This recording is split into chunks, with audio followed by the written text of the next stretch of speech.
You know that one movie tagline, live, die, repeat? What's that movie called again? All you need is kill, that's right. Well, imagine that movie is a genre and you have roguelikes. And just like how Tom Hanks got better after he repeatedly died horrendously, you get to be better by learning from your mistakes, or persistent upgrades, both work. It's the lovely genre that many people love to play. Of course, some people play way more than others. Hey everybody, welcome back. But the love is there nonetheless. Now here's the question. With games such as Binding of Isaac, Spelunky, Rogue Legacy, and recently Dead Cells, Slay the Spire, and Wizards of Legend enjoying unquestionable success, are roguelites as a whole a fad that will end soon?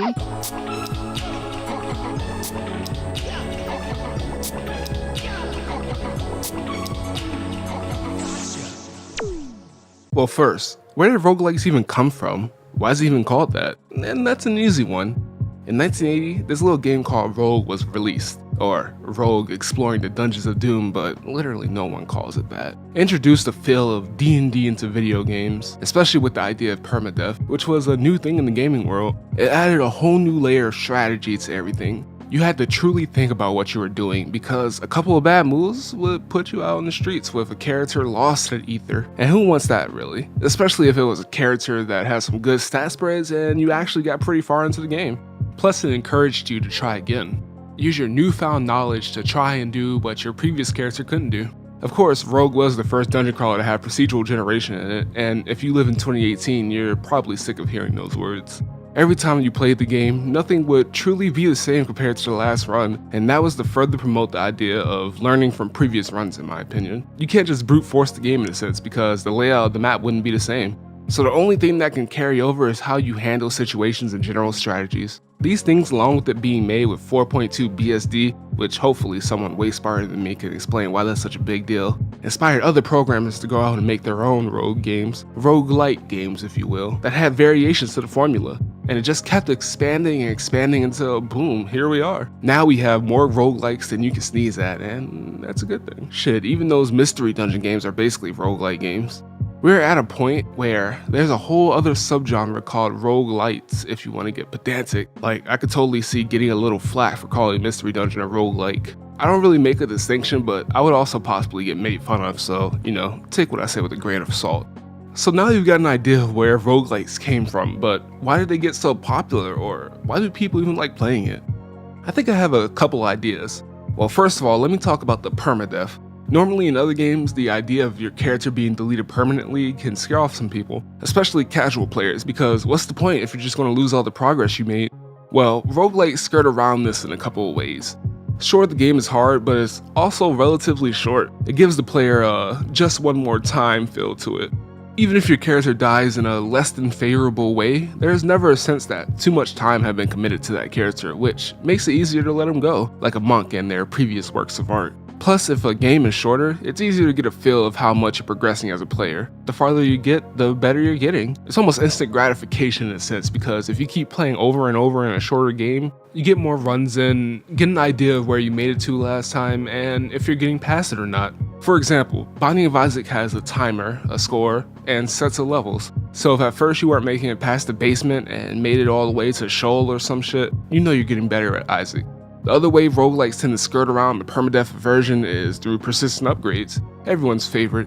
Sure, when you die, you lose everything, not limited to your hopes and dreams. You do get to keep some form of currency that lets you get things that better your odds when you're starting off, or you can sometimes buy stuff that can later show up in the dungeons and stuff. This way, you get a feeling of progression that isn't just limited to being a better player. No matter what happens on your run, there will be progression one way or another. Next up, I want to talk about the relative shortness of a roguelike run again. I already talked about how it makes you want to play again, but what about on the dev side? Their game is technically shorter than other games, and in comparison to other games that are, in a way, bigger in scope, there's also probably less to worry about than making the game. What this means is that it gives the devs a chance to experiment and really implement their ideas in a meaningful way. I mean, what other genre has games about a retelling of The Binding of Isaac, a game where everything is basically a gun pun, one where you're just a spelunker, and really the list goes on. Add in the fact that in this genre there's way more emphasis placed on gameplay over everything else, and you get some fun and interesting games, which is an easy way to say games that people want to play. Ooh, Dang, roguelikes are too good. What could possibly be bad about it? You might be thinking.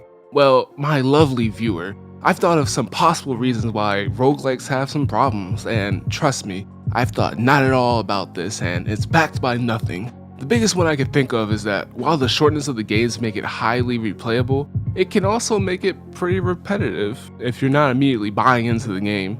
Cause really, through all the procedurally generated smokes and mirrors, the core concept of the game will stay the same, and there's not much you can do to change that really. So sure, you might start off really liking a game, but the mind is a fickle one and it can start wearing on someone, especially with repeated deaths and the possibility of hitting a mental wall. The other thing is that there really is a fine line between a good and bad roguelike, and it's pretty easy to jump between the two. Now, I have two examples. One that did too much and one that did too little. So first we have Binding of Isaac, which I've mentioned multiple times for this video. I love that game. It might have a little too many hours in it, but I love it nonetheless. All the different versions that came out I love, except for After Rift Plus, and I don't think I'm the only one that shares this sentiment. Personally, I think it added too many items, and too many items will spoil the meta. Everything felt bloated and a lot of items didn't even really add that much. So instead of getting sick ass synergies, I was getting items that just increased my stats, or something detrimental like getting soy milk for the umpteenth time. Next up we have Enter the Gungeon. Yeah, I enjoyed the game and the actual gameplay, but after going through the content, I didn't find myself getting drawn back into it like other games, and I think it's because items didn't really play a huge part into things. I might sound like I'm saying that I want items to win me the game, but all I'm saying is that items and item synergies can make a game really fun. Look at Wizard of Legend. I'm enjoying the getting different spells in Arcana and seeing how they combo off of each other, but in Gungeon, a lot of the guns feel pretty similar aside from the DPS and how they look. There weren't a lot of crazy combos, so I wasn't going in with the experimentation on the brain, just a mindset of I need to win, which is fine, but it makes it harder to want to come back to it. It's a fine science to determine how to keep a player engaged in a roguelike, especially, and since everyone is different, it's even harder to make a roguelike with staying power. You take the good, you take the bad, you put it together, and what do you have?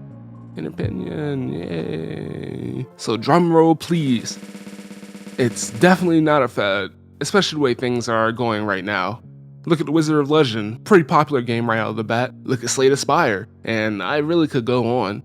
Even if these games may or may not have lasting power, the way they sell when they come out is inspiring enough for bright-eyed devs to follow their roguelike dreams. It's like making a battle royale game, but without contrarians saying they're cool because they don't like what's popular.